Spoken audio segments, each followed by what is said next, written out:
33 साल पुराने मामले में पूर्व सांसद पप्पू यादव की गिरफ्तारी से बिहार के सियासत में उबाल है। गुरुवार को राजधानी पटना पहुंची पप्पू यादव की पत्नी व पूर्व सांसद रंजीत रंजन ने जाप सुप्रीमो की रिहाई के लिए सरकार को 2 दिनों का अल्टीमेटम दिया है। संवाददाता सम्मेलन में पप्पू यादव की गिरफ्तारी को नीतीश सरकार का षड्यंत्र बताते हुए रंजीत रंजन ने कहा कि अगर 2 दिनों में पप्पू यादव की रिहाई नहीं हुई तो मैं मुख्यमंत्री जी आपको, आपके गुर्गे को, राजीव प्रताप रुडी और भाजपाई को सड़क पर ला खड़ा करूंगी।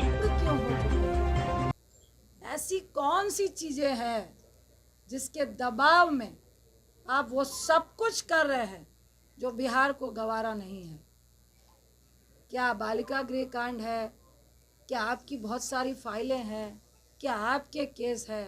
नीतीश बाबू, मेरा मन नहीं है, लेकिन बताइए, 91 में आप पे हत्या का केस हुआ, 2011 में आपने उसको रफा दफा किया।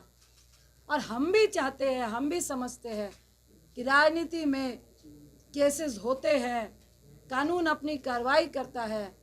89 पे पप्पू जी पे केस हुआ। अभी वो तीनों लोग जो इस कांड का सूचक था, जिसने बोला कि मेरा किडनैप हुआ और जो गवाह था, उन तीनों का वीडियो चल रहा है कि ये केस फर्जी है। 32 साल पुराना केस आपको इस महामारी के वक्त याद आया क्यों? इसी में सारी बातें छुपी है। रूडी साहब, क्या बोलूं?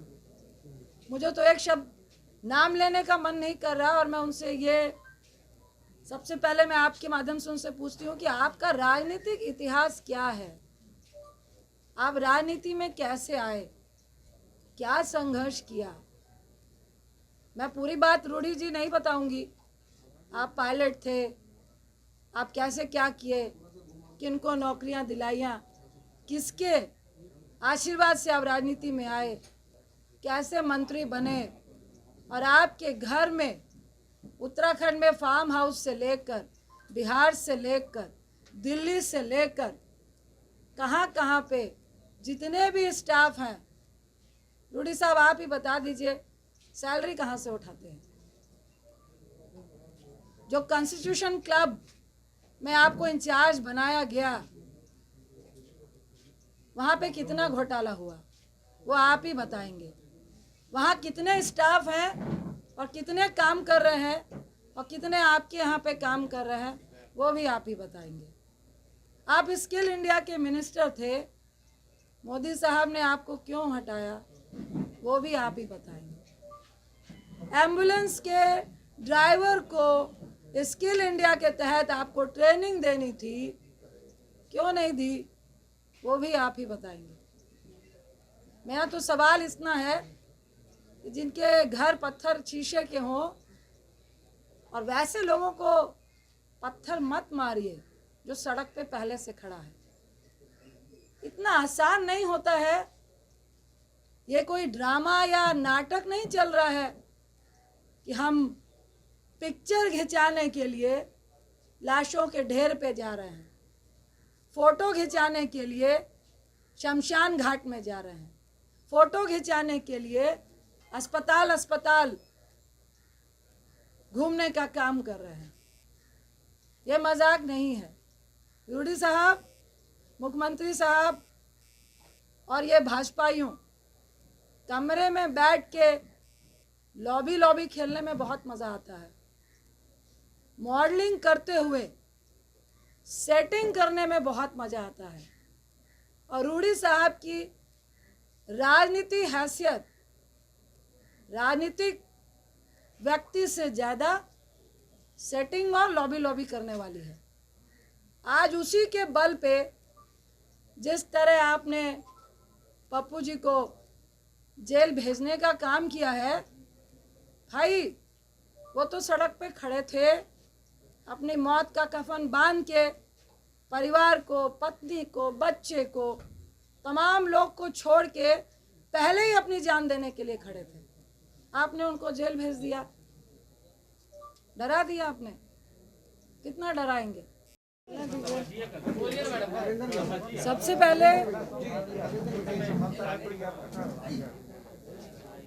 पहले आप सबका धन्यवाद करते हैं कि आप लोग,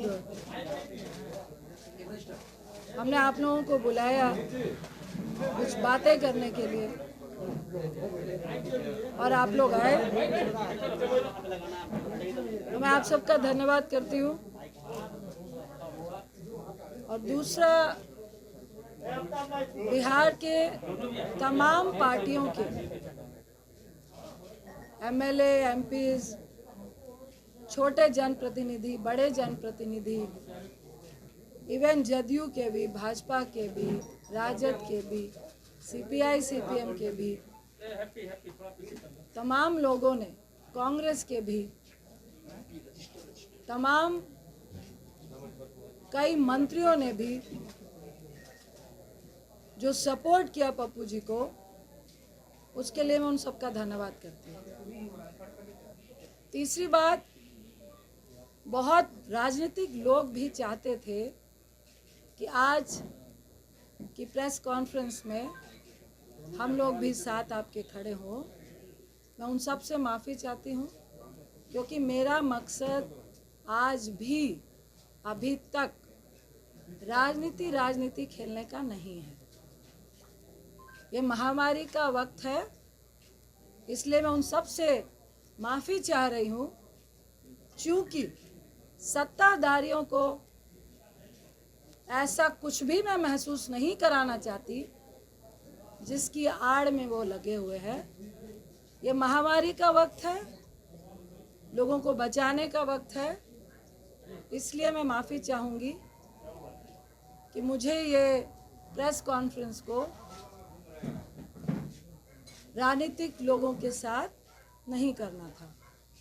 मैं उन सब का धन्यवाद करती हूँ कि जो तहे दिल से पप्पू जी के साथ है। सही मायने में देखिए, लोग पप्पू जी के साथ इसलिए नहीं खड़े हैं कि अभी 4 दिन में चुनाव हो रहा है या कुछ ऐसा होने वाला है, उनकी बहुत बड़ी पार्टी है। आज इसलिए खड़े हैं लोग क्योंकि महामारी चल रही है, पैंडेमिक चल रहा है, दूसरी लहर चल रही है और कईयों की जानें जा रही हैं। सब लोग भयभीत हैं और उस भय में हम और आप एक दूसरे का सपोर्ट बन रहे हैं।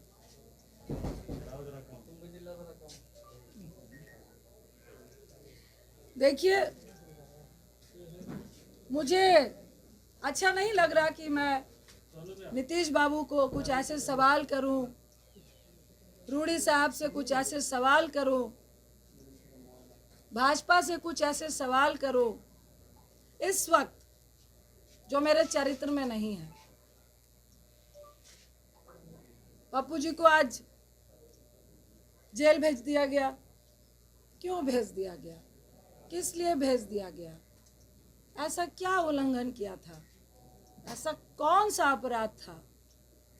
32 साल पुराना केस, सुबह 9 बजे से घर से लेकर गए हैं। पहले बोला लॉकडाउन का उल्लंघन है। भाई, दिल्ली में लॉकडाउन का उल्लंघन, अगर आपने मास्क नहीं पहना है 500 रुपये का पर्ची काट के आपको वार्न करके भेज देते हैं। ये होता है लॉकडाउन का उल्लंघन। अगर आप ब्रैकेटिंग के पास हैं, जाना चाह रहे हैं, आपके पास कोई सर्टिफिकेट या आप किस लिए जा रहे हैं नहीं है, तो आपको 1000 रुपये 2000 रुपये का चालान है। लॉकडाउन का उल्लंघन वही होता है। उनको लगा कि अब लॉकडाउन का उल्लंघन से तो बात नहीं बनेगी। तो ये कौन लोग थे? किनके इशारे पे हुआ? नीतीश बाबू, अगर आप इतने कमज़ोर और असहाय महसूस कर रहे थे तो भैया हम लोग को भी फ़ोन करके बता देते कि भाई मैं मजबूर हूँ, बहुत कम विधायक आए हैं और भाजपा का सिर्फ बिहार में नहीं पूरे देश में गुंडा राज चल रहा है। जो वो चाहते हैं वो ही करते हैं। सत्ता में अगर आप हैं तो वो चोर नहीं है, अगर आप सत्ता में नहीं हैं तो आप चोर हैं। मुझे तो परेशानी के साथ हंसी भी आ रही थी कि ना चोर को पकड़ूंगा ना चोरी को पकड़ने दूंगा। ना मैं खुद काम करूँगा, ना किसी को काम करने दूंगा। देखिए मुख्यमंत्री साहब, ये किसी पर छीटाकशी का वक्त नहीं है और मुझे आपसे कोई निजी दुश्मनी नहीं है।